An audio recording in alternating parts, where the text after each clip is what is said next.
Isya na amay, may bata na darwa na mama. Bata ya na mangod, gambal ki kanan. Tay, atag noon kayaken, ako na panublian.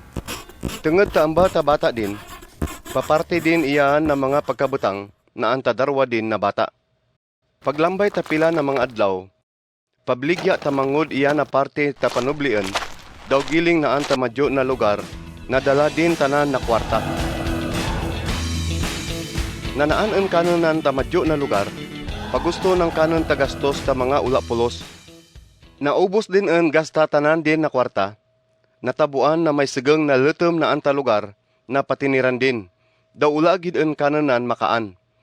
Tungod kanunan ula en kwarta, gapresentar kanunan na mubra na anta isya nagistarja.